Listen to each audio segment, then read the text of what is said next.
స్తోత్రములు హల్లెలూయా. ప్రియమైనటువంటి దేవుని బిడ్డలారా, ప్రియ స్నేహితులారా, ఈ యొక్క పరిశుద్ధ దినమందు ప్రభు యొక్క సన్నిధిలో మనం అందరం చేరి దేవుని నామాన్ని గణపరుస్తూ ఆయన మాటల చేత మన జీవితాలని బలపరుచుకుందాము. ముందుగా ప్రార్థన చేసుకుందాం.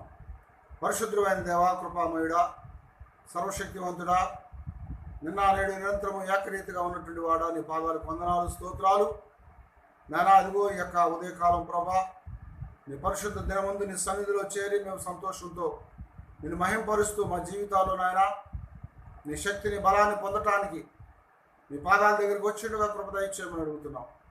మా అందరినీ కూడా బలపరచమని, నడిపించమని, దీవించమని నాన్న నీ సన్నిధిలో ప్రభా, నీ వాక్కుల చేత ప్రభా మాకు కావలసినటువంటి ఆత్మశక్తిని దయచేసి మీరు ముందుకు సాగటానికి కృప దయచేయండి. ఈ యొక్క జరుగుతున్నటువంటి అనేకమైనటువంటి నవ విపత్తులు వీటన్నిటిలో ప్రభా మమ్మల్ని బలపరిచి భద్రపరచమని, నీ నామానికి మహిమార్థంగా నీ కృపా కాపుదలు నిండుగా మాకు దయచేయండి, నడిపించి దీవించమని ఈ సమయంలో ప్రభా ప్రతి వారి హృదయాలు మీరు తెరిచి నీ వాక్కులను నింపి దేవా మీ ఆశీర్వాదాలు కుమ్మరించమని మీ నామంలో దేవా వాడుకొని మహిం పొందమని యేసునామమున ప్రార్థన చేస్తున్నాం తండ్రి. ఆమేన్, ఆమేన్. దేవునికి స్తోత్రములు. మీ అందరికీ మన ప్రభు అయినటువంటి యేసుక్రీస్తు వారి యొక్క శుభనామములో వందనం తెలియజేస్తున్నాను. ఈ దినం దేవుని యొక్క సన్నిధిలో కొన్ని విషయాలు మనం జ్ఞాపకం చేసుకుందాం. ప్రస్తుతం మరి ప్రపంచం యొక్క ఆలోచన అంతా కూడా ఇప్పుడు జరుగుతూ ఉన్నటువంటి విపత్తు మీద ఉంది. దాన్నే మరి ఈ కరోనా అని చెప్పబడుతూ ఉన్నటువంటి వైరస్ ద్వారా మరి కోవిడ్-19 అని ప్రపంచం భయంతో మరి అనిశ్చయమైనటువంటి ఆ యొక్క ఆలోచనతో మరి అందరూ కూడా పట్టుకొని భయపడుతూ ఉన్నారు. ఈ చిన్న వైరస్ శక్తి అది బలమైందని అనుకొని ప్రజలందరూ భయంతో వణికిపోతూ ఉన్నారు. అయితే మన ప్రభు అయినటువంటి దేవుడు యేసుక్రీస్తు వారు మరి ఎంత గొప్పవాడు అన్న విషయాన్ని, ఆయన ఎంత శక్తి గలవాడన్న విషయాన్ని మనం ఒకసారి జ్ఞాపకం చేసుకోవాలి. భవిష్యత్తు అంటే ఏమిటో మనం తెలుసుకోలేకుండా ఉన్నాము. కానీ యేసు క్రీస్తు వారు మన యొక్క భవిష్యత్తును ఎరిగి ఉన్నారు. కాబట్టి ఆయన సమస్తాన్ని తెలిసినటువంటి వారు కనుక ఆయన వాక్కుల చేత మనల్ని ఆయన ప్రోత్సహించి బలపరచాలని దేవుడు కోరుకుంటూ ఉన్నారు. అయితే ఈ దినము మన ప్రపంచంలో మనం గమనిస్తూ ఉన్నట్లయితే చాలా దేశాలు మరి అనుభవిస్తున్నటువంటి యొక్క లాక్డౌన్ అనేటువంటి పరిస్థితి చాలా విపత్తుకరంగా ఉంది. కానీ భవిష్యత్తు ఎలా ఉంటుందన్నటువంటి ఆలోచన మరి అందరికీ కూడా లేకుండా పోయింది. చాలామంది మరి భయంతో కొట్టుమిట్టాడుతూ దిగులుతో వారు కంపించిపోతూ ఉన్నటువంటి పరిస్థితుల్లో ఈ భయం అనేది, అనిశ్చయత అనేది మరి అందరూ కూడా పట్టుకొని అది మరి ఎంతగానో కృంగజేస్తున్నటువంటి పరిస్థితులు మనం ఈ దినాల్లో మనం గమనిస్తూ ఉన్నాం. ఈ దినం మరి దేవుని యొక్క సన్నిధిలో మన విషయాన్ని జ్ఞాపకం చేసుకోవాలి. ఈ చిన్న వైరస్ శక్తివంతమని భయపడుతున్నాం, కానీ సమస్తాన్ని కలుగు చేస్తున్నటువంటి మన ప్రభు అయినటువంటి యేసుక్రీస్తు వారు మన దేవుడు గొప్పవాడనే విషయాన్ని, అంతేకాకుండా ఆయన శక్తివంతుడన్న విషయాన్ని మనం గుర్తు చేసుకోవాలి. ఎందుకంటే మోషే కాలంలో 10 తెగుళ్లను ఆయన ఆపివేస్తున్నటువంటి దేవుడు ఆయన. అలాగే ఇశ్రాయేలులకి ఏది కూడా హాని జరగకుండా దేవుడు వారిని కాపాడినటువంటి పరిస్థితులు మనం లేఖనాల్లో మనం గమనిస్తూ ఉన్నాము మరి నిర్గమాకాండంలో. అయితే ఈ రోజున మనం చూస్తున్నట్లయితే మరి మోషే కాలంలోనే కాదు, కానీ యావేలు కాలంలో కూడా మరి మిడతలు అనేటువంటి వచ్చి వారి దేశాన్ని నాశనం చేసినాయి. అవి నాశనం చేసినప్పుడు దేవుడు మరలా వారికి కావలసినటువంటి ఆ పునరుద్ధానపు శక్తిని అనుగ్రహించి వారి జీవితాల్లో మరి కావలసినటువంటి సమృద్ధిని కలుగు చేయటానికి ఆ కలిగినటువంటి ఆ కీడంతను కూడా తీసివేసి వారికి మరి ఆ పునరుద్ధరణ కలుగజేసినట్లుగా, ఆ పంటంతను కూడా తిరిగి వాళ్ళకి దేవుడు దయచేసినట్లుగా ఆయన ఎంతో శక్తివంతుడని, ఆయన ఆ సర్వశక్తివంతుడై ఉన్నటువంటి ఆ సంగతిని ఆ రోజున మరి వారందరూ కూడా జ్ఞాపకం చేసుకునేటువంటి పరిస్థితి ఆయన చేసిన వాగ్దానాన్ని బట్టి మనం కూడా తెలుసుకోవాలి. అయితే ఈరోజు మనం చూస్తున్నట్లయితే మన ప్రభు అయినటువంటి యేసుక్రీస్తు వారు లేదా మన దేవుడు ఆ చెడ్డ వాటినన్నింటిని కూడా అణిచివేసేవాడు. అంతేకాకుండా మరి ఆయన యొక్క మంచితనం అనేది మరియు ఆయన యొక్క సమృద్ధి అయినటువంటిది మన జీవితాల్లో ప్రబలంగా ఉండటానికి దేవుడు మనకు కావలసిన కృపను అనుగ్రహించేవాడు. ఈ దినాల్లో ప్రబలిపోయి భయంతో మనుషులను కంపింపజేస్తున్నటువంటి ఈ యొక్క కరోనా వైరస్ అనేటువంటిది, కోవిడ్-19 అనేటువంటిది, మరి దానివల్ల కలిగేటువంటి విపత్తు యొక్క నష్టాలు, మరి వాటి నుంచి కలిగేటువంటి భయం అనేటువంటిది, వాటన్నిటిని కూడా వారు అంచనా వేస్తున్నటువంటి పరిస్థితులు మనం చూస్తూ ఉన్నాం. అయితే అందులో నుంచి ఎలాగా బయటపడేటువంటి పరిస్థితులు ఉన్నాయా అనేటువంటి విశ్లేషణ మరి ఇప్పటికే అంచనాలు వేయటం జరుగుతూ ఉంది నిపుణుల చేత. కానీ వీటన్నిటికంటే కూడా ఎవరు కూడా మనల్ని కాపాడలేరు. కానీ మనల్ని కాపాడగలిగినటువంటి వాడు మనుషుల యొక్క సహాయం కాదు, కానీ అది దేవుడు అనే విషయాన్ని మనం తెలుసుకోవాలి. ఎందుకంటే లేఖనాల్లో దేవుడు కూడా మనకి జ్ఞాపకం చేస్తాడు, మనుషుల సహాయం మనకి వ్యర్థమని జ్ఞాపకం చేస్తున్నాడు. మనుషులను ఆశ్రయించడం కంటే, రాజులను ఆశ్రయించడం కంటే యెహోవాను ఆశ్రయించడం అనేది మనకెంతో మేలుకరమైందని కీర్తనాల్లో మనకి మన దేవుడు భక్తుల ద్వారా జ్ఞాపకం చేశాడు. కనుక మనుషులను ఆశ్రయించడం కంటే యెహోవాను ఆశ్రయించడం మేలు, రాజులను ఆశ్రయించడం కంటే యెహోవాను ఆశ్రయించడం మేలు అని జ్ఞాపకం చేస్తున్నాడు. కారణం ఏంటంటే మనుషులు వారందరూ కూడా వారి సహాయము మనము కొంతవరకే పొందగలుగుతాం. సంపూర్ణమైనటువంటి సహాయము, సంపూర్ణమైనటువంటి విడుదల అనేది మన జీవితాల్లో కావాలి అంటే దేవుడు మాత్రమే మనకు విడుదల కలుగు చేయగలిగినటువంటి వాడు. ఆయన మాత్రమే మనకు కావాల్సినటువంటి ఆ సహాయాన్ని సంపూర్తిగా మనకి అనుగ్రహించవలసిన వాడు. అంతేకాకుండా మరో చోట మనకి జ్ఞాపకం చేయబడుతున్నటువంటి వాక్యాన్ని మనం చూసినట్లయితే ప్రసంగంలో చెప్తా ఉంటాడు, ఇదిగో ఎవడును కూడా దేని చేతను తన సహోదరుని విమోచించలేడని జ్ఞాపకం చేస్తున్నాడు. తన పక్కవాడిని, తన సహోదరుని ఎవరినైనా విమోచించాలంటే మానవుల వల్ల కాదు, అది ఒక్క ప్రభు అయినటువంటి దేవుని వల్ల మాత్రమే, ప్రభు అయిన యేసుక్రీస్తు వారి వల్ల మాత్రమే అన్న విషయాన్ని మనం ఎప్పుడు కూడా జ్ఞాపకం చేసుకుంటూ ఉండాలి. అందుకొరకే దేవుని వాక్యంలో దేవుడు ఒక చక్కటి మాటని మనకి జ్ఞాపకం చేస్తున్నాడు. యెషయా గ్రంథాన్ని మనం గమనిస్తూ ఉన్నట్లయితే యెషయా గ్రంథంలో 61వ అధ్యాయం 1 నుంచి 3 వచనాలు మనం గమనిస్తుంటే అందులో రాయబడినటువంటి విషయాలు మనకి ఎంతో మరి ఆ ఆదరణ కలిగించేవిగా, మన జీవితాల్లో ప్రతి దానిని కూడా నెరవేరుస్తాయని నమ్మటానికి అనుకూలతను కలిగించేటువంటి మాటలు అందులో మనకి రాయబడతా వచ్చినాయి. యెషయా గ్రంథము 61వ అధ్యాయము 1 నుంచి 3 వచనాలు మనం చదువుదాం. ప్రభువు యెహోవా ఆత్మ నా మీదికి వచ్చి ఉన్నది, దీనులకు సువార్తమానమును ప్రకటించుటకును యెహోవా నన్ను అభిషేకించెను, నలిగిన హృదయము గలవారిని బలపరచుటకును చెరలో ఉన్న వారికి విడుదలను బంధింపబడిన వారికి విముక్తిని ప్రకటించుటకును యెహోవా హితవత్సరమును మన దేవుని ప్రతిదండన దినమును ప్రకటించుటకును దుఃఖాక్రాంతులందరినీ ఓదార్చుటకును సియోనులో దుఃఖించు వారికి ఉల్లాస వస్త్రము ధరింప చేయటకును బూడిదకు ప్రతిగా భూదండను దుఃఖమునకు ప్రతిగా ఆనంద తైలమును భారభరితమైన ఆత్మకు ప్రతిగా స్తుతి వస్త్రమును వారికి ఇచ్చుటకును ఆయన నన్ను పంపి ఉన్నాడు.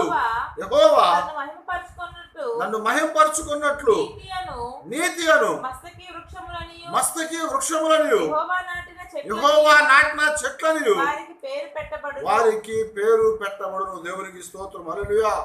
ఇక్కడ ఒక చక్కటి విషయాన్ని దేవుడు మనకి జ్ఞాపకం చేస్తున్నాడు యెషయా ద్వారా.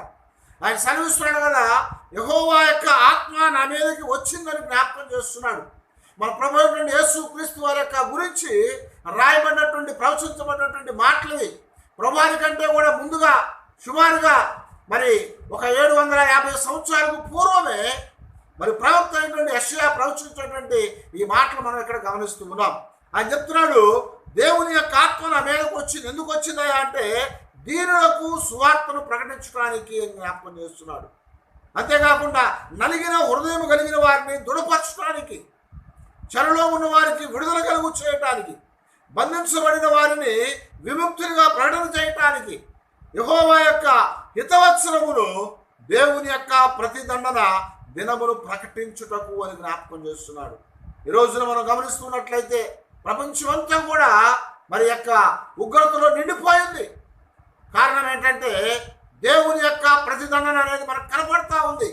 మానవుల యొక్క పాపం అనేది, మానవుల యొక్క అవిధేయత అనేటువంటిది, మానవుల యొక్క మరి అతిక్రమాలు అనేటువంటివి దేవునిని అడ్డగించినట్టుగా మనం గమనిస్తూ వచ్చాం. దేవుని యొక్క సన్నిధిలో అవన్నీ కూడా మరి ఘోష పెట్టినట్టుగా మనం చూస్తుంటాం లేఖనాల్లో.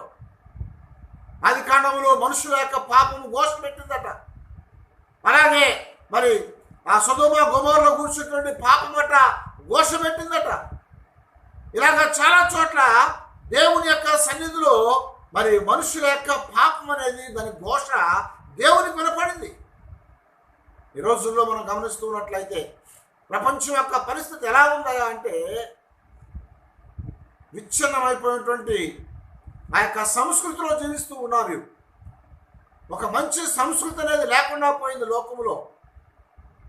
దేవుడు మానవుని సృజించినప్పుడు వారి జీవితాల్లో యథార్థవంతులుగా దేవుడు సృజించాడు. కానీ అయితే మానవులందరూ కూడా దేవుని యొక్క సన్నిధిలో తప్పిపోయి వారి మార్గాలను చెరిపివేసుకున్నారని దేవుని వాక్యంలో మనకి రాయబడతా వచ్చింది.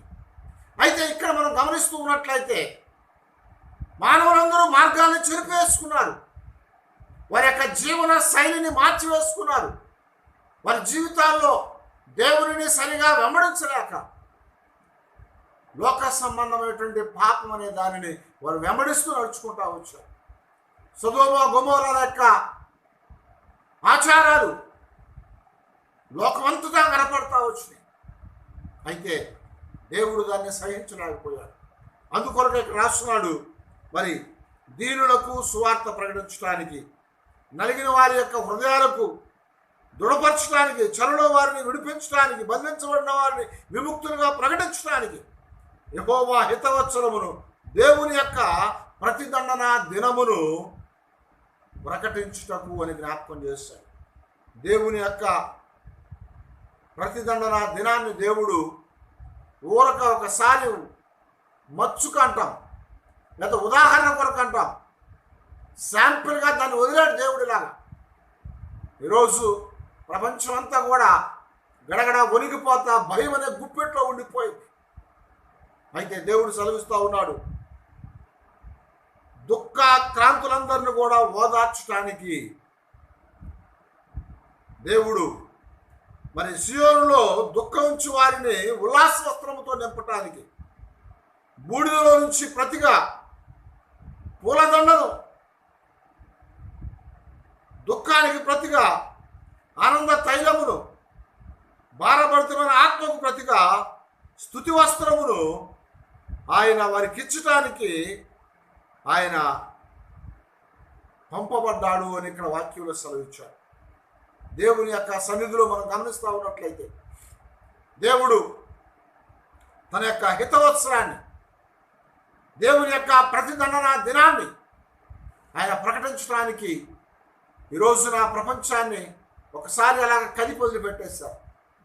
కాబట్టి ఈరోజు మనం గమనిస్తూ ఉన్నట్లయితే మానవ జీవితాల్లో భయంకరమైనటువంటి పరిస్థితులు మనం చూస్తూ ఉన్నాం. గతంలో చాలా విషయాలు మరియు అనేకమైనటువంటి విషయాల్లో మనము విఫలమయ్యాము. చాలా ఆనందంతో కూడినటువంటి మరి అలాగే చాలా నిరాశతో కూడినటువంటి దినాలు మనం గడిపేటువంటి వారంగా ఉన్నాము. అయితే గతం ఎలాగా ఉన్నప్పటికీ కూడా దాని యొక్క మరి మహిమనత్వాన్ని భవిష్యత్తును మనం జాగ్రత్తగా చూసుకోవాలి. మనకు కావాల్సింది గతం కాదు, గతం అనేది అయిపోయింది. మనకు భవిష్యత్తు అనేది చాలా ముఖ్యమైనది. ఎందుకంటే భవిష్యత్తును మార్చగలిగినటువంటి వాడు దేవుడు ఒక్కడు మాత్రమే. భవిష్యత్తులో మన జీవితాలకి కావలసినటువంటి కృపను అనుగ్రహించేవాడు దేవుడు ఒక్కడే జ్ఞాపకం చేయబడతా వచ్చింది. అందుకొరకు ఇక్కడ రాస్తున్నాడు, మరి దేవుని యొక్క సన్నిధిలో మన జీవితాల్లో ఉన్నటువంటి ఆ కష్టాన్ని, ఆ బాధను అంతటి కూడా దేవుడు తీసివేసి మనకు కావలసినటువంటి ఆ కృపను అనుగ్రహించడానికి, మన యొక్క జీవితాల్లో మరి దేవుని యొక్క నామాన్ని మహింపరిచేట్లుగా, ఆయనను విశ్వసించేట్లుగా మరి మనం సంతోషంతో ముందుకు సాగటానికి కావాల్సినటువంటి ఆ కృపను ఇవ్వటానికి దేవుడి దినానమంతో మాట్లాడుతున్నాడు. మన విషయాన్ని ఎప్పుడు జ్ఞాపకం చేసుకోవాలి. నిన్న అనేటువంటిది అయిపోయింది, నిన్న అనేటువంటిది వెళ్ళిపోయింది. అయితే రేపు అనేది మనదే కాదు అవునో మనకు తెలియదు. ఎందుకంటే మన జీవితాల్లో రేపు అనేది మనది కాదు. అది దేవుని చిత్తం అయితే తప్ప రేపు అనేది మనది కాదు. కాబట్టి రేపు అనేది మన జీవితాల్లో లేదు. అది దేవుడు మనకు అనుగ్రహించితే తప్ప. అయితే అపోస్తలుడైన పౌలు గారు ఫిలిప్పీయులకు రాసిన పత్రికలో 3వ అధ్యాయమందు 12-13 వచనాల్లో ఆయన జ్ఞాపకం చేస్తూ రాస్తున్నాడు. ఫిలిప్పీయులకు రాసిన పత్రిక మరి 3వ అధ్యాయంలో 12-13 వచనాల్లో మనం గమనిస్తున్నట్లయితే ఆయన జ్ఞాపకం చేస్తున్నాడు కదా. ఇక్కడ రాస్తున్నాడు, ఏమంటున్నాడంటే, ఇదివరకే నేను గెలిచితినైనను, ఇదివరకే సంపూర్ణ శక్తి పొందితినైనను నేను అనుకోవడం లేదు, కానీ నేను దేని నిమిత్తము క్రీస్తు చేత పట్టబడితినో దానిని పట్టుకొని వాళ్ళని పరిగెత్తుచున్నాను అని జ్ఞాపకం చేస్తున్నాడు. సహోదరులారా, నేను ఇదివరకే పట్టుకొని ఉన్నానని కానీ తలంచుకొనను. అయితే ఒకటి చేయుచున్నాను, వెనక ఉన్నవి మరచి ముందున్నటువంటి వాటి కొరసు వేగిర పడుతూ పరిగెత్తుతున్నాను అని జ్ఞాపకం చేస్తున్నాడు. వెనక ఉన్న వాటిని మరచి ముందున్నటువంటి వాటి కొరకు వేగిర పడాలి. మన జీవితాల్లో మనం చాలాసార్లు అనుకుంటూ ఉంటాం, నేను గెలిచాను లోకాన్ని, నేను సమస్తాన్ని గెలిచాను, ఇక నాకు తిరుగులేదు అనుకుంటాం. కానీ దేవుడు పౌలు గారి ద్వారా మనకు సెలవిస్తున్నాడు, నేను గెలిచితిని అనుకోను కానీ, నేను సంపూర్ణ సిద్ధి పొందాను అనుకోని కానీ నేను ఇప్పుడు అనుకోవటం లేదు. కారణం ఏంటంటే వెనక ఉన్నవన్నీ కూడా మర్చిపోయి ముందున్నటువంటి వాటి కొరకు నేను పరిగెడతా ఉన్నాను, వాటి కోసం వేగిర పడుతూ ఉన్నాను. ఎందుకంటే వెనక అనేవి గతించిపోయినవి, ముందు అనేది భవిష్యత్తు ఉంది. ఆ భవిష్యత్తులో మన జీవితాల్లో సౌఖ్యముగా, సుఖముగా, సంతోషముగా, ఆనందముగా జీవించాలంటే దేవుని యొక్క కాపుదల అనేది, దేవుని యొక్క భద్రత అనేది మనకు ఎంతో అవసరమని దేవుని వాక్యం మనకి ఇక్కడ జ్ఞాపకం చేస్తాం. కాబట్టి మన జీవితాల్లో మనం దేవుని వద్దకు వచ్చి మనకు కలిగినటువంటి ఆ నిరుత్సాహాన్ని, మనలో ఉన్నటువంటి ఆ భయాన్ని, మనలో ఉన్నటువంటి ఆ యొక్క సమస్తమైనటువంటి ఆ వణుకతను కూడా దేవుని దగ్గర విడిచిపెట్టే వారంగా మనం ఉండాలి. ఎందుకంటే ఆయన మనల్ని బలపరిచేవాడు, ఆయన మనకి కావలసినటువంటి ఆ ప్రోత్సాహాన్ని అనుగ్రహించేవాడు. అందుకొరకే మన జీవితాల్లో మనం ఎప్పుడు కూడా మరి కొత్త దాని కొరకు ప్రారంభం చేయాలి. కాబట్టి ఇక్కడ మనం చూస్తున్నట్లయితే యావేలు యొక్క గ్రంథములో 2వ అధ్యాయమందు 21వ వచనంలో మనకి మరి భక్తుడైనటువంటి యావేలు ప్రవక్త మనకు రాస్తూ వచ్చాడు. యావేలు గ్రంథము 2వ అధ్యాయంలో 21వ వచనం అంటున్నాడు కదా, దేశమా భయపడక సంతోషించు, గంతులు వేయము, యెహోవా గొప్ప కార్యములు చేయును. దేశమా భయపడకము, సంతోషించుము, గంతులు వేయము, యెహోవా గొప్ప కార్యములు చేయును అని జ్ఞాపకం చేస్తున్నాడు. దేవుడు గొప్ప కార్యాలను చేసేవాడు. దేవుడు మన కొరకు ఆశ్చర్యాన్ని జరిగించేవాడు. దేవుడు మన కొరకు జరిగిపోయిన సమస్తాన్ని, నష్టాన్ని అంతటా కూడా తీర్చగలిగినటువంటి వాడు. అందుకొరకే ప్రతి కొత్తది ప్రారంభానికి దేవుడు సృష్టికర్త అయి ఉన్నాడు. సమస్తానికి సృష్టికర్త ఆయనే. కాబట్టి పరిస్థితులు ఎలా ఉన్నప్పటికీ కూడా మన జీవితాలను ఆయన చేతుల్లో పెట్టినట్లయితే, మన జీవితాలను ఆయనకు అప్పగించినట్లయితే కొత్త ప్రారంభం అనేది ఆయన మన జీవితాల్లో చేసేవాడుగా ఉన్నాడు కదా. ఆయన మన జీవితాల్లో నూతనత్వాన్ని తీసుకువచ్చేవాడు. అందుకనే పౌలు గారు కొరింథీ పత్రికలో మనకు జ్ఞాపకం చేస్తున్నాడు, ఎవడైనా సరే కాగా యేసుక్రీస్తు వారి యందు ఉన్నాడలా వాడు నూతన సృష్టి అని జ్ఞాపకం చేస్తున్నాడు. దేవునిలో ఉన్నట్లయితే, క్రీస్తులో ఉన్నట్లయితే మనం నూతన సృష్టి అని సెలవిస్తూ వచ్చాడు ఇక్కడ. కాబట్టి ప్రియా దేవుని బిడ్డలారా, ప్రియమైనటువంటి స్నేహితులారా, ఈరోజు దేవుడు మనతో మాట్లాడుతూ జ్ఞాపకం చేస్తున్నాడు, మన జీవితాల్లో నూతనత్వాన్ని కలుగు చేసేవాడు, మన జీవితాల్లో మన భవిష్యత్తును సరిచేసేవాడు మన ప్రభు అయి ఉన్నాడు. ఒక చిన్న ఉదాహరణ మీకు చెప్తాను. గత సంవత్సరం వరకు కూడా మానవుల యొక్క కార్యాలను బట్టి, ఆ పొల్యూషన్ బట్టి ఆకాశంలో ఉన్నటువంటి ఓజోన్ పొర అనేది కరిగిపోయినట్లుగా, దానికి రంధ్రం ఏర్పడినట్లుగా మరి శాస్త్రవేత్తలు చెప్పారు. దాన్ని ఎవరు కూడా బాగు చేయలేరు,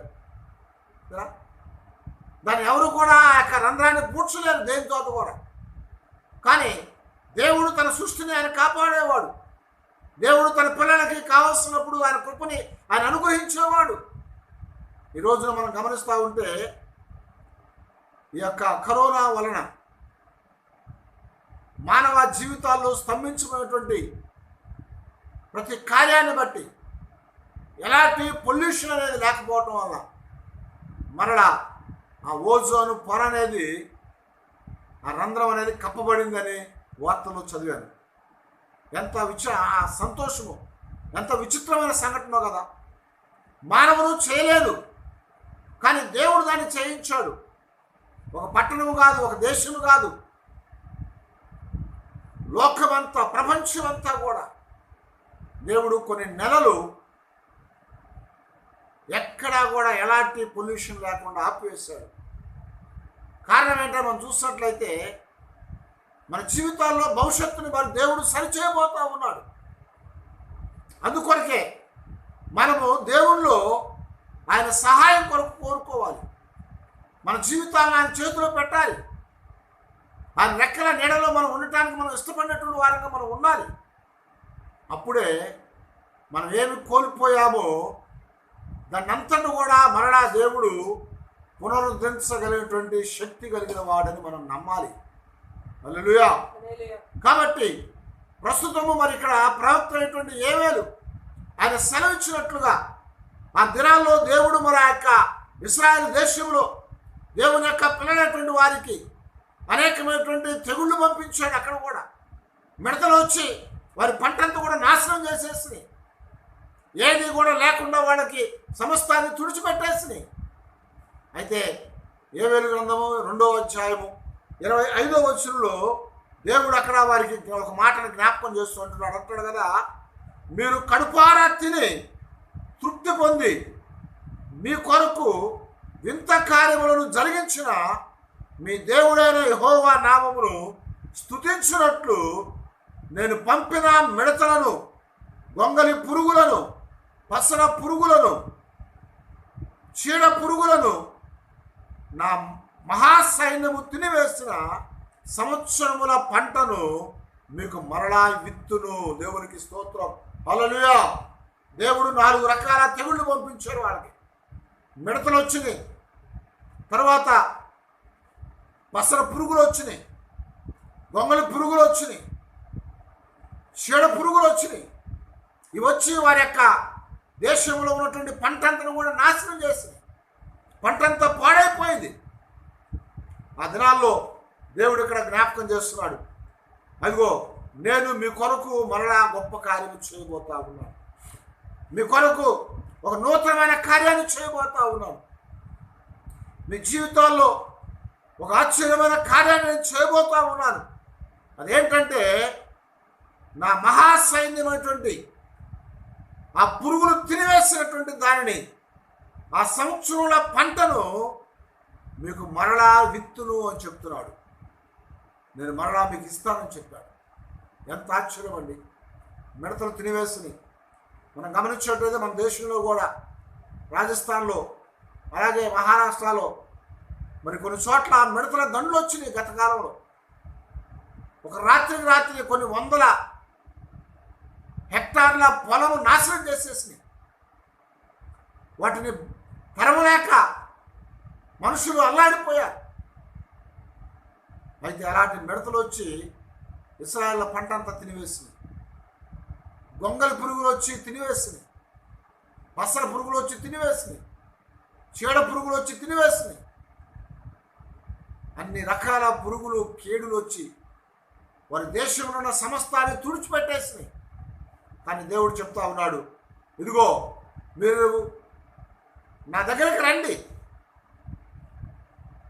నా సన్నిధిలో మీరు అప్పగించుకోండి, నా సన్నిధిలో మీరు ప్రార్థన చేయండి, నా సన్నిధిలో మీరు మీ యొక్క పాపాన్ని ఒప్పుకోండి, నా సన్నిధిలో మీ జీవితాల్లో నూతనత్వాన్ని మరలా కోరుకోండి, అంగలార్చండి, ఏడవండి, దుఃఖపడండి, ప్రార్థన చేయండి అని చెప్తున్నాడు. అలాగూ చేసినట్లయితే దేవుడు మీ జీవితాల్లో కావాల్సినటువంటి ఆ గొప్ప కృపను దేవుడు మీకు ఇవ్వటానికి ఆయన సిద్ధంగా ఉన్నానని జ్ఞాపకం చేస్తున్నాడు. కనుక ప్రియమైనటువంటి దేవుని బిడ్డలారా, ఇదిరా నా దేవుని యొక్క సన్నిధిలో మన జీవితాల్లో దేవుడు సెలవిచ్చేటువంటి మాట ప్రకారంగా పోయినటువంటి సమస్తాన్ని మరలా దేవుడు మనకు ఇవ్వగలిగేటువంటి వాడు. ఎప్పుడంటే ఆయన సన్నిధికి వచ్చి మనం ప్రార్థన చేసినప్పుడు, ఆయన సన్నిధిలో అంగలార్చినప్పుడు, ఆయన సన్నిధిలో దుఃఖపడ్డప్పుడు, ఆయన సన్నిధిలో రోధించి దేవుణ్ణి బ్రతిమలాడుకున్నప్పుడు, అప్పుడు దేవుడు తిరిగి మరలా మనకు అనుగ్రహించేవాడు. ఇక్కడ 50లో చెప్తున్నట్లుగా సంవత్సరముల పంటను తిరిగి మరలా మీకు నేను ఇస్తానని చెప్పాడు. గమనించారా? అందుకే మా సోదరుడు డాక్టర్ రత్నం గారు ఒక చక్కటి పాట రాశారు. దేశమా దేశమా దేశమా సంతోషించు, గంతులు వేయమా, దేవుడు నీ కొరకు ఆశ్చర్యమైన కార్యములు చేస్తున్నాడు. ఆ పాటల తర్వాత మీకు వినిపిస్తాను. అయితే ఇక్కడ దేవుని యొక్క సన్నిధిలో మన జీవితాల్లో ఆ యొక్క సర్వోన్నతమైనటువంటి దేవునికి మనల్ని మనం అప్పగించుకోవాలి. ఆయన సన్నిధిలో మనం ప్రార్థన చేయాలి, ఆయన దగ్గర మనం మొర్రపెట్టాలి. అలాగ ప్రార్థించి మొర్రపెట్టి మనం దేవుణ్ణి అడిగినప్పుడు దేవుని యొక్క సన్నిధిలో మన జీవితాల్లో మరి దేవుడు మరలా మనకు కావాల్సినటువంటి ఆ కృపను అనుగ్రహించేవాడుగా ఉన్నట్లుగా దేవుని వాక్యం మనకి సహాయం చెప్పడానికి ఆయన సిద్ధంగా ఉందని చెప్తా వచ్చాడు. అందుకొరకే దేవుని సన్నిధిలో మరి అపోస్తులైనటువంటి పౌలు గారు మరి మరొక మాటను మనకి జ్ఞాపకం చేస్తున్నాడు. ఆ సజీవులైనటువంటి దేవుని యందు మనం విశ్వాసం ఉంచాలి. అంతేకాదు మన జీవితాల్లో మరి ఆ విశ్వాసం అనేది అభివృద్ధి చేసుకుంటూ ముందుకు నడిచే వారంగా మనం ఉండాలి. ఎందుకంటే దేవుడు మనకెప్పుడు కూడా తోడుగా ఉండేటువంటి వాడు.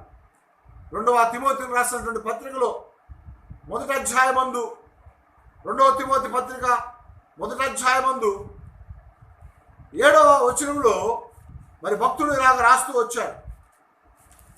2వ తిమోతి పత్రిక 1వ అధ్యాయము 7వ వచనం రాస్తున్నాడు కదా, దేవుడు మనకు శక్తియు ప్రేమయు ఇంద్రియ నిగ్రహమును గల ఆత్మను ఇచ్చును గాని మనకు పిరికితనము గల ఆత్మను ఇవ్వలేదు. దేవునికి స్తోత్రం. హల్లెలూయా. చాలాసార్లు మనం భయపడతా ఉన్నాం, పిరికి వారంగా దాక్కుంటూ ఉన్నాం, ఏం చేయాలి అర్థం కాక అల్లాడిపోతా ఉన్నాం. దేశంలో ఉన్నటువంటి ఈ భయంకరమైన విపత్తును బట్టి. అయితే ఇక్కడ దేవుడు సెలవిస్తున్నాడు కదా, దేవుడు మనకి శక్తియు ప్రేమను ఇంద్రియ నిగ్రహమును కలిగినటువంటి ఆత్మను దేవుడు ఇచ్చాడు. హల్లెలూయా. ఆ ఆత్మను దేవుడు మనకి ఇచ్చాడు, కానీ మనకి పిరికి ఆత్మ గల దానిని మనకి ఇవ్వలేదు. పిరికి స్వభావాన్ని మనకి ఇవ్వలేదు. దేవుని బిడ్డలు ధైర్యం కలిగి ఉండాలి. ఎందుకంటే నీ భక్తి నీకు ధైర్యాన్ని పుట్టించుదని యోబు గ్రంథంలో రాయబడతా వచ్చింది.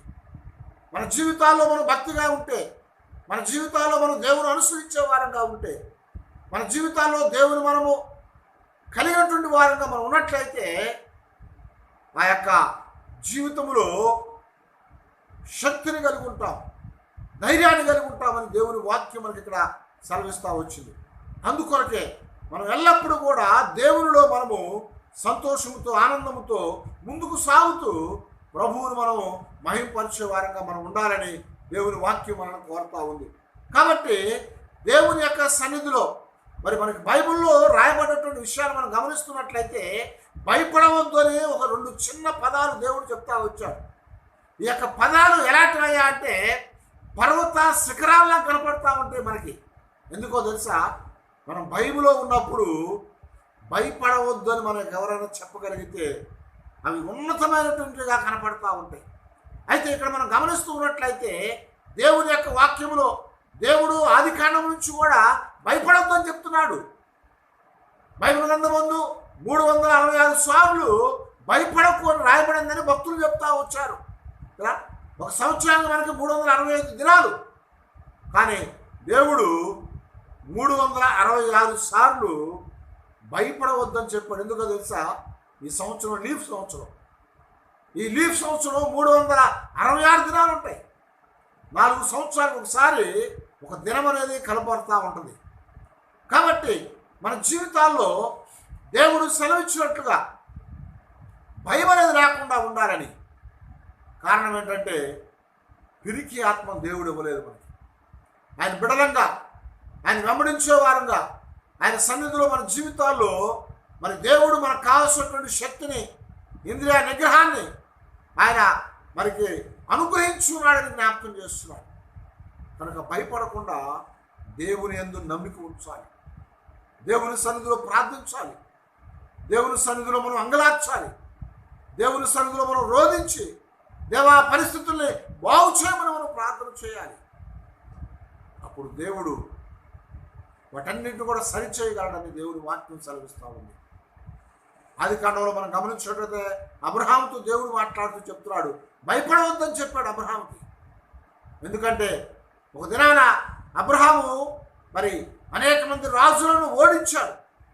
ఆయన ఓడించి తన యొక్క మరి ఆ యొక్క సమస్తాన్ని తీసుకొని ఒక ప్రాంతంలో వెళ్ళిపోయిన తర్వాత భయంతో ఉన్నాడు. ఎందుకంటే ఆయన ఎవరినైతే ఓడించారో వాళ్ళందరూ కలిసి ఆయన మీదకు వస్తారేమో, ఆయన్ని మళ్ళా మళ్ళీ ఓడించి ఆయన భయపెడతారేమో, సమస్తాన్ని దోచుకుంటారేమని అబ్రహాం భయపడుతూ ఉండిపోయాడు.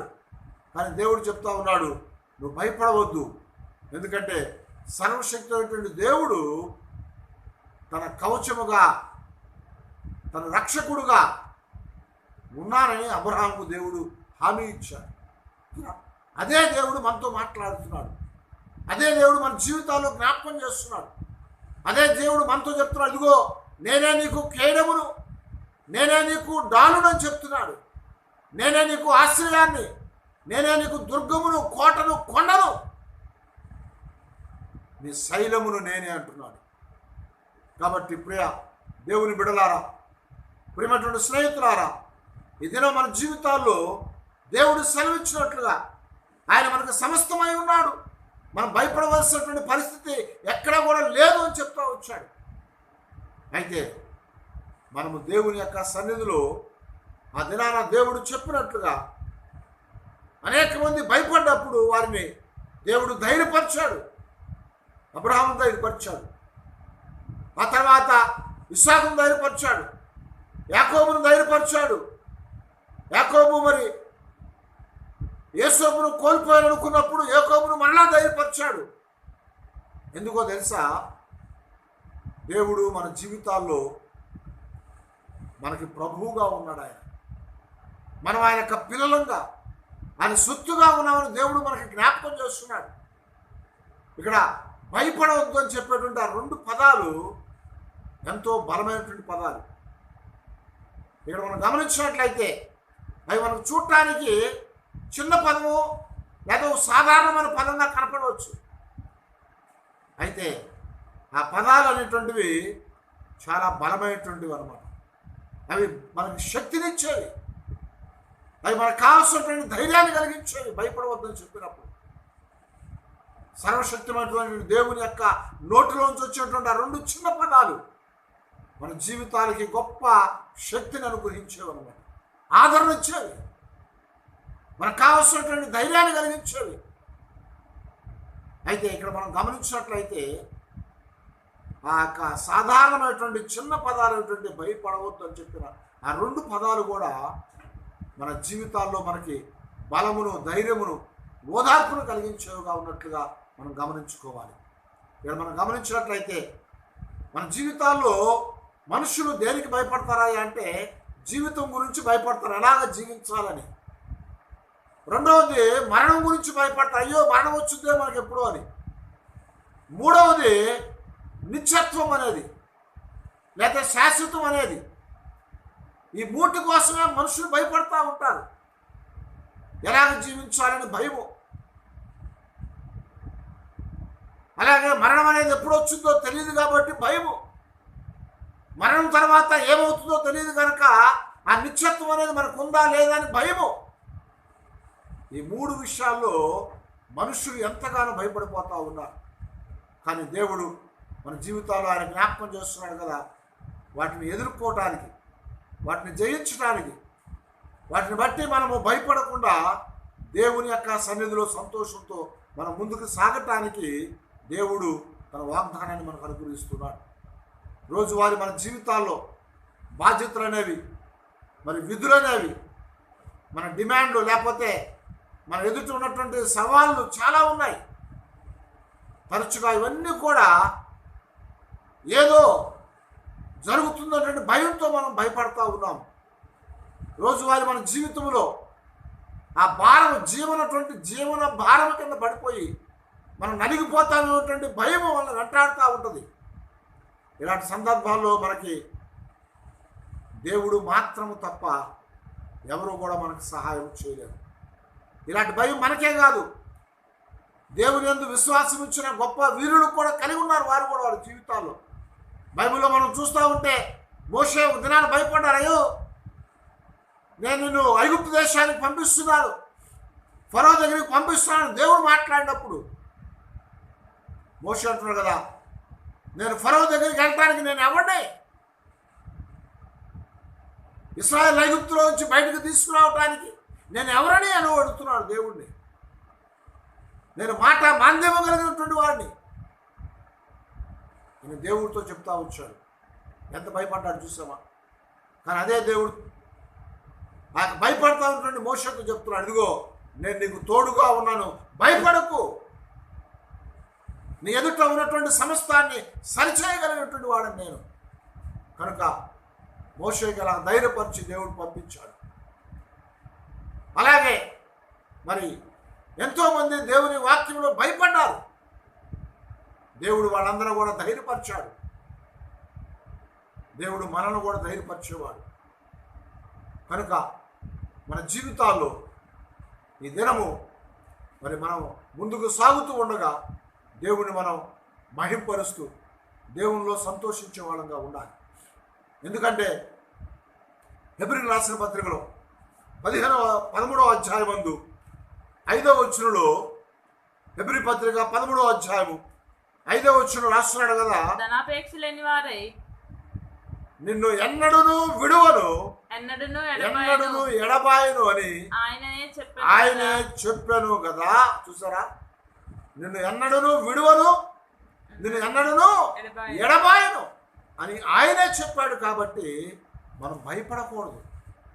దేవుడు మనల్ని విడిచిపెడతాడని, దేవుడు మనల్ని ఎడబాస్తాడని మన జీవితాలు ఎప్పుడు భయపడకూడదు. ఆయనలో ఉన్నటువంటి మనకి ఆయన ఎల్లప్పుడూ కూడా మనకు సహాయం చేసేవాడుగా ఉన్నాడు. ఆయన ఉన్నటువంటి మనకి కావలసినటువంటి ఆ పునరుజ్జీవాన్ని మనకు మరలా అనుగ్రహించి ఆయన శక్తితో నింపి మన జీవితంలో ఉన్నటువంటి భయము అనే దాన్ని తీసివేసి నేను నీతో ఉన్నాను అని చెప్పి దేవుడు మనల్ని ధైర్యపరిచేటువంటి ఆ మాటలు మనకి ఇక్కడ జ్ఞాపకం చేస్తున్నాడు. కనుక ప్రియమైనటువంటి దేవుని బిడ్డలారా, మన జీవితాల్లో మన హృదయాల్లో మరి పెట్టబడినటువంటి ఆధ్యాత్మికమైనటువంటి ఆ శక్తితో మనం ముందుకు సాగాలి. దేవుడు మనకిచ్చినటువంటి ఆ ఆత్మ సంబంధమైనటువంటి బలాన్ని మనం కలిగిన వారమై మనం ముందుకు నడిచే వారంగా మనం ఉండాలని దేవుని వాక్యం మనకి ఇక్కడ జ్ఞాపకం చేస్తూ ఉంది. కనుక మనము దేవుని యొక్క సన్నిధిలో ఆత్మ సంబంధమైనటువంటి ఆకలితో మనము దేవుని దగ్గర మనం మొర్ర పెట్టుకోవాలి. ఆయన సన్నిధిలో ప్రార్థించే వారంగా మనం ఉండాలన్నమాట. అలాగ ప్రార్థించి ఆయన సన్నిధిలో మనం మొర్రపెట్టి దేవుని దగ్గర మనం అడిగినట్లయితే దేవుడు మన జీవితంలో గొప్ప కార్యాలను చేసేవాడుగా ఉన్నాడు. మన జీవితంలో గొప్ప సమయాన్ని మనకు అనుగ్రహించేవాడుగా ఉన్నాడని దేవుని వాక్యం మనకి ఇక్కడ జ్ఞాపకం చేస్తూ ఉంది. కనుక ప్రియమైనటువంటి దేవుని బిడ్డలారా, మన జీవితంలో చాలాసార్లు మనము దేవుని ఎందుకు వస్తూ ఉంటాం, దేవుని దగ్గరికి వెళ్ళి దేవుణ్ణి అడుగుతూ ఉంటాం. అయితే ఎందుకు వస్తున్నామో ఏం అడుగుతున్నామో మనం చూసినట్లయితే మనకి ఏదైతే అవసరమైందో, ఏదైతే అక్కరగా ఉందో అది మనకి దయచేయమని అడుగుతానికి వస్తుంది. లేకపోతే మన జీవితాల్లో సౌలభ్యాన్ని లేకపోతే సౌకర్యాన్ని మనం కలుగు చేయమని ప్రభువుని అడగటానికి దేవుని దగ్గరికి వస్తున్నాం. అయితే దేవుడు ఇక్కడ ఒక చక్కటి మాట మనకి జ్ఞాపకం చేస్తున్నాడు. అదేంటంటే మనము దేవుని దగ్గరికి వచ్చి మన సౌఖ్యం కొరకు, సౌలభ్యం కొరకు, మన అవసరాల కొరకు మాత్రమే కాదు, కానీ ఆయన సన్నిధిలో మనకు కావాల్సినటువంటి ఆ భవిష్యత్తులో కూడా మనల్ని బలపరచమని మనం ప్రభువుని అడిగే వారంగా మనం ఉండాలి. మన జీవితాల్లో ప్రభు సన్నిధిలో సంతోషంతో మనము ముందుకు సాగుతూ దేవుడిని మనం మహిమపరుస్తూ దేవుల్లో ఆనందించే వారంగా మనం ఉండాలని దేవుని వాక్యం మనకి ఇక్కడ జ్ఞాపకం చేస్తూ ఉందన్నమాట. కాబట్టి మనము దేవుని పిల్లలుగా ఉండటానికి, దేవుని సొత్తుగా ఉండటానికి దేవుడు మనలను ఆయన స్వరక్తమిచ్చి కొన్నాడు అని జ్ఞాపకం చేసుకోవాలి. మత్తయి సువార్త 28వ అధ్యాయం 20వ వచనంలో దేవుడు ఆయన సెలవిచ్చాడు, నా స్వరక్తమిచ్చి కొన్నాను మిమ్మల్ని, మీరు నా సొత్తు అని చెప్తున్నాడు. మనం ఆయన సొత్తు అయి ఉన్నాం. ఆయన గొప్ప మూల్యాన్ని చెల్లించి ఆయన సొత్తుగా చేసుకున్నాడు మనల్ని. గమనించారా? కొన్నిసార్లు కొన్నింటిని వేల వేస్తూ ఉంటారు. ఆ వస్తువులు కొంతమంది ఆశపడి కొనుక్కుంటూ ఉంటారు. చూసేవారికి ఏమనిపిస్తుందంటే, అరే వీళ్ళంతా వెర్రివారు, ఒక చిన్న పెయింటింగ్ని కొన్ని లక్షలు పెట్టుకున్నారు. ఈ మధ్య వేల వేసినప్పుడు ఎవరో వాడినటువంటి ఒక చిన్న వస్తువు కొన్ని కోట్లు ఖరీదు. ఆ వాడబడ్డటువంటి పెన్ను, లేకపోతే మరి ఆ దినాల్లో హిట్లర్ రాసినటువంటి ఉత్తరం అట, అది కొన్ని కోట్లు పెట్టి ఒక అతను కొనుక్కున్నాడు. చూసేవాడికి అది వెరితనంగా ఉండొచ్చు. అయితే మన జీవితాల్లో కూడా దేవుడు అదే చెప్తా వచ్చాడు, మనం దేనికి పనికిరాని వాళ్ళమే, కానీ ఆయన స్వరక్తం ఇచ్చి మనల్ని కొనుక్కున్నాడు. తన అమూల్యమైనటువంటి ఆ రక్తము ద్వారా మనల్ని కొని ఆయన సొత్తు చేసుకున్నాడు. కాబట్టి మనం దేనికి భయపడకూడదు. దేవుని వాక్యంలో మనం గమనించినట్లయితే ఆయనే మనకి ఓదార్చేవాడని, ఆయనే మనకి ఆదరణకర్తని, ఆయనే మనల్ని నడిపించేవాడని, ఆయనే మనకి సహాయం చేసేవాడని, ఆయనే మనకి మరి అన్నిటిని కూడా అనుగ్రహించి సంరక్షించేవాడని దేవుని వాక్యంలో మనకి రాయబడతా వచ్చింది. కాబట్టి మన జీవితాల్లో ఎప్పుడు కూడా భయపడే వారంగా ఉండకుండా మన భవిష్యత్తు దేవుని చేతిలో ఉందని మనం జ్ఞాపకం చేసుకోవాలి. ఆ భవిష్యత్తును సరిచేయమని దేవుని దగ్గర మనం అడగాలి, ప్రార్థన చేయాలి. పౌలు గారు మరి అసంఖ్యకమైనటువంటి అనేకమైన బాధలు పడ్డారు, అవమానాలు పొందాడు, ఆకలి, పేదరికం మరి అతను భరించాడు. అని ఎప్పుడూ కూడా మరి దేవుని దగ్గరకు వచ్చి ఫిర్యాదు చేయలేదు. దేవా, నాకు ఆకలితో ఉన్నానయ్యా, నేను బాధల్లో ఉన్నానయ్యా, నేను కష్టాల్లో ఉన్నానయ్యా, నేను ఇబ్బందుల్లో ఉన్నానయ్యా, ఎందుకు నన్ను ఇలా చేస్తావు, నేను నమ్ముకుంటాను ఆయన ప్రార్థన చేయలేదు. ఆయన దేవుని దగ్గర అడగలేదు. అయితే ఆయన చెప్పింది ఏం తెలుసా?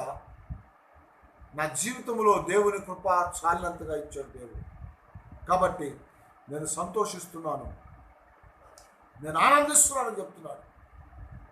అందుకొరకే ఆయన 2వ తిమోతి పత్రిక 4వ అధ్యాయంలో 7-8 వచ్చేవాడు మనం చూస్తున్నప్పుడు ఆయన అక్కడ రాస్తూ చెప్తున్నాడు కదా, ఇదిగో నా యొక్క పరుగును కడముట్టించానని చెప్తున్నాడు. ఆయన ఇక మీదట మరి నా పరుగును కడముట్టించాను, నేను మంచి పోరాటాన్ని పోరాడాను. మన జీవితాల్లో పోరాటం, భవిష్యత్తు కొరకు మనం దేవుని దగ్గర పోరాటం చేయాలి. కాబట్టి పౌలు గారు ఆయన కలిగినటువంటి బాధలు, ఇబ్బందుల కొరకు పోరాటం చేయలేదు దేవుడు. ఎందుకని? ఆయన భవిష్యత్తు కోసం పోరాడాడు. అందుకొరకే ఇక్కడ ఆయన చక్కటి మాట మనం జ్ఞాపకం చేస్తాడు. 2వ తిమోతి పత్రిక 4వ అధ్యాయం 7-8 వచ్చాను అంటాడు కదా, మంచి పోరాటం పోరాడుతుని, నా పరుగును కడముట్టించుతుని, విశ్వాసమును కాపాడుకుంటుని, ఇక మీదట నా కొరకు నీతి కిరీటం ఉంచబడి ఉన్నది. ఆ దినమందు నీతి గల న్యాయాధిపతి అయిన దేవుడు ప్రభువు అది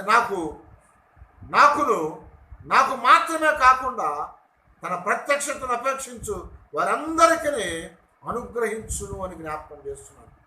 ఆయన ప్రత్యక్షతలో పౌలు గారికి మాత్రమే కాదు, మనందరికి కూడా అది అనుగ్రహించడానికి ఆయన సిద్ధంగా ఉన్నాడని జ్ఞాపకం చేస్తున్నాడు. కాబట్టి ప్రియమైనటువంటి దేవుని బిడ్డలారా, మన జీవితాల్లో ఏ వేలు జ్ఞాపకం చేసినట్టు మనము దేవుని దగ్గర ప్రార్థన చేయాలి. దేవుని దగ్గర అంగలార్చాలి. దేవుని సన్నిధిలో దేవుని దగ్గర మనము మొర్ర పెట్టుకోవాలి. దేవుని సన్నిధిలో అయ్యా కలిగిపోయినటువంటి ఆ యొక్క గతం వద్దు, నాకు నా భవిష్యత్తు ఉంది, ముందుగా అది నీ చేతుల్లో ఉంది. నా జీవితానికి నీ కృప దయచే మనం ప్రభువుని అడగాలి. ఆ కృప కొరకు మనం కనిపెట్టుకొని యావేలు యొక్క గ్రంథంలో మనకు సెలవివ్వబడ్డట్టుగా దేశమా దేశమా సంతోషించు, గంతులు వేయి, నీ కొరకు దేవుడు గొప్ప కార్యములు చేయబోతా ఉన్నాడు. నువ్వు దేవుని యందు విశ్వాసం ఉంచినట్లయితే, దేవుని బిడ్డగా నువ్వు ఉన్నట్లయితే, దేవుని సన్నిధిలో నువ్వు ఆనందించినట్లయితే, దేవుని సన్నిధిలో నువ్వు ప్రార్థించినట్లయితే, దేవుని సన్నిధిలో నువ్వు అంగలార్చినట్లయితే, దేవుని సన్నిధిలో నువ్వు మరి ఆయన దగ్గర నువ్వు మొర్ర పెట్టుకున్నట్లయితే, దేవుడు నీకు కావలసినటువంటి ఆ భవిష్యత్తును సరిచేసి నిన్ను గంతులు వేసేట్లుగా చేస్తానని చెప్తున్నాడు. అందుకని బైబిల్ గ్రంథం ముందు మరో చక్కటి మాట రాయబడతా వచ్చింది. నిరీక్షణ కలిగినటువంటి వారిలారా, బంధకంలో పడి ఉండి నా యొద్దకు రండి, నేను మీకు మరలా నిరీక్షణ కలుగు చేస్తానని దేవుని వాక్యంలో మనకు రాయబడతా వచ్చింది. కాబట్టి ఒకవేళ పిరికి అనేటువంటి, భయం అనేటువంటి, కష్టమైనటువంటి, బాధలైనటువంటి ఆ బంధకాల్లో మనం పడి ఉన్నా సరే దేవుడు చెప్తా ఉన్నాడు, మనం నిరీక్షణ కలిగి ఉంటే నా యొద్దకు రండి అని దేవుడు పిలుస్తున్నాడు. ఆయన దగ్గరికి మనం వచ్చినట్లయితే ఆయన మన జీవితాల్లో కావలసినటువంటి ఆ కృపను అనుగ్రహించి మనల్ని బలపరిచి మనకి దేవుని యొక్క సన్నిధిలో సంతోషంతో, ఆనందంతో మన జీవితాల్లో కావలసినటువంటి ఆ గొప్ప భవిష్యత్తును దేవుడు మనకిస్తానని దేవుడు మనకి జ్ఞాపకం చేస్తున్నాడు. కనుక ప్రియా దేవుని బిడ్డలారా, ఈ దినమందు దేవుని యొక్క సన్నిధిలో మన జీవితాల్లో దేవుడు మనకి జ్ఞాపకం చేసినట్లుగా మనం కూడా ప్రభు సన్నిధిలో గంతులు వేసేవారంగా, ప్రభు సన్నిధిలో ఆనందించేటట్లుగా, ప్రభు సన్నిధిలో మనమందరం కూడా మరి ఆయన గణపరుస్తూ ఆయన పాదాల దగ్గర మన జీవితాల కొరకు దేవుడు దాచి ఉంచినటువంటి ఆ ఆశీర్వాదాలు మనం పొంది ప్రభువులో మనం ముందుకు సాగటానికి దేవుడు తన కృపను మనకు అనుగ్రహించడానికి ఆయన సిద్ధంగా ఉన్నాడు. కాబట్టి ప్రార్థన చేద్దాం. ఇదిగో ప్రపంచం అనేది భయం గుప్పిట్లో ఉన్నప్పటికీ, భవిష్యత్తులో ఆ యొక్క కరోనా అనేటువంటి వైరస్తో కలిసి జీవించాలని ఎంతోమంది చెప్తున్నప్పటికీ, దాంతో జీవించడం కంటే నువ్వు దేవునితో జీవించినట్లయితే, నీ జీవితంలో ప్రభువుని వెంబడించినట్లయితే, నువ్వు జీవితంలో నువ్వు ఆయనకు మొరపెట్టి భయపడకుండా ఉన్నట్లయితే, ఆయన నీ జీవితాన్ని ఆనందకరంగా చేసేవాడుగా ఉన్నాడు. నీ దుఃఖాన్ని ఆనంద వస్త్రంగా చేస్తూ ఉంటున్నాడు. నీ యొక్క మరి అంగలార్పుని ఆయన సంతోషంగా మారుస్తానంటున్నాడు. నీకు కలిగినటువంటి అన్నిట్లో నుంచి కూడా ఆయన తప్పించి నీ జీవితంలో గొప్ప ఆశీర్వాదాన్ని ఇవ్వటానికి, ఆయన నీ కొరకు గొప్ప కార్యాలు చేయటానికి ఆయన ఉన్నట్లుగా మన యెషయా గ్రంథంలో మనం చదివాం. కాబట్టి దినం దేవుడు నీతో మాట్లాడుతుండగా నీ హృదయాన్ని దేవునికి అప్పగించండి. భయాన్ని తీసివేసుకోండి. మనం భయపడవలసిన వాడు ఆయనే, మనం దిగులు పడవలసిన వాడు ఆయనే అని యెషయా గ్రంథం రాస్తున్నాడు. మనుషులకు కాదు, ఆ చిన్న వైరస్కి కాదు, సమస్తాన్ని సృష్టించినటువంటి మన దేవునికి మనం భయపడాలి. కాబట్టి దేవుని దగ్గర ప్రార్థన చేద్దాం. దేవుని యొక్క భక్తులు ఆయనందు భయపడి, ఆయనందు భయభక్తులు నిలిపి దేవుని యొక్క గొప్ప కార్యాలు అనుభవించి వారు సాక్షులుగా ఉన్నారు లేఖనాలు. మనం కూడా అలాగే ప్రభు పాదాల దగ్గర మనం ప్రార్థించి భయాన్ని విడిచిపెట్టి దేవుని యందు నమ్మకాన్ని ఉంచి మనం కూడా యావేలు చెప్పినట్లుగా గంతులు వేసి ఆనందించేట్లుగా దేవుడు మన జీవితాల్లో చేయబోతా ఉన్నాడు. కనుక అలాంటి గొప్ప నిరీక్షణతో మన ముందున్నటువంటి కాలాన్ని మనం గడుపుదాం. దేవుడు మన కొరకు నీతి కిరీటాన్ని దాచి ఉంచాడు. అది పొందటానికి మనందరం కూడా సిద్ధపాటు కలిగి ఆయన కొరకు మనం ఎదురు చూద్దాం. అలాంటి కృప దేవుడు మనకు అనుగ్రహించి మనం సంతోషంతో దేవుని సన్నిధిలో గంతులు వేసేటట్లుగా మనందరికీ సహాయం చేసి బలపరిచి నడిపించి సహాయం చేయను కాక ప్రార్థన చేసుకుందాం. దేవుని సన్నిధిలో అడుగుదాం. దేవుని దగ్గర మొరపెట్టుకుందాం. దేవా, నీ కృప నాకు దయచేయమని అడుగుదాం. నీ సన్నిధిలో నన్ను ఎత్తిపట్టమని అడుగుదాం. తండ్రి, ఆ చిన్న వైరస్కి మేము భయపడిపోతున్నాం. లక్షల మంది ప్రాణాలు తీసింది, కానీ